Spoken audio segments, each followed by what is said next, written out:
जब मैंने लोकसभा में 2014 में सांसद बनकर लोकसभा में पहुंची तो कुछ दिन तो मुझे लगा समझने में, और जब मैं समझ पाई कि बीजेपी आरएसएस की सरकार भारत के संविधान को बदलना चाहती है, आरक्षण को समाप्त करना चाहती है, लोकतंत्र को खत्म करना चाहती है, तभी से मैं सदन से लेकर सड़क तक बहुजन समाज की आवाज को बुलंद करने का काम किया। आप लोगों ने देखा होगा एक बैठक हो रही थी दिल्ली में,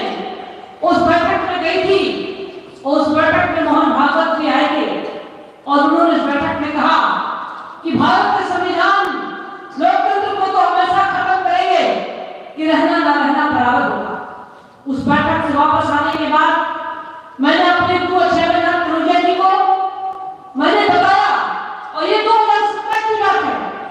जब मैं अपने गुरु चेयरमैन कन्हैया जी को बताया कि आज की बैठक में तय हुआ है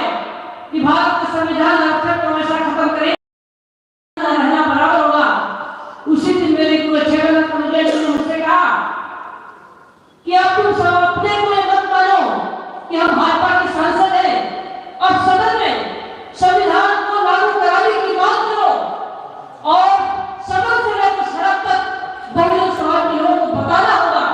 इसलिए कि तुम वर्तमान में सांसद हो और आरएसएस बीजेपी की सरकार क्या कर रही है, इस पर चर्चा समाज के बीच में आपको बताना होगा। साथियों, जब मैंने लोकसभा में बात की,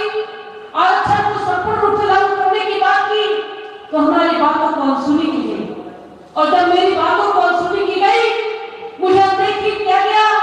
मेरी बातों को अनसुनी किया गया, तो मैंने बीजेपी पार्टी को भी लाभ मार दिया और अपना सांसद पर छोड़ करके पूरे भारत के बहुजन समाज को मुझे जगाने का काम किया। आज मैं आप लोगों को जगाने के लिए आई हूँ, बताने के लिए आई हूँ कि साथियों जागो, हमारा संविधान में दिए गए कानून बदल चुका है,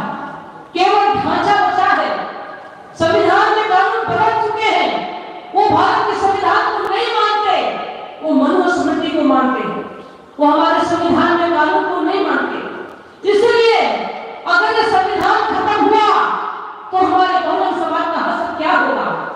जब बाबा साहब डॉक्टर भीमराव अम्बेडकर जी भारत में नहीं थे तो हमारे बहुजन समाज की दशा क्या थी। हमारे बहुजन समाज की दशा थी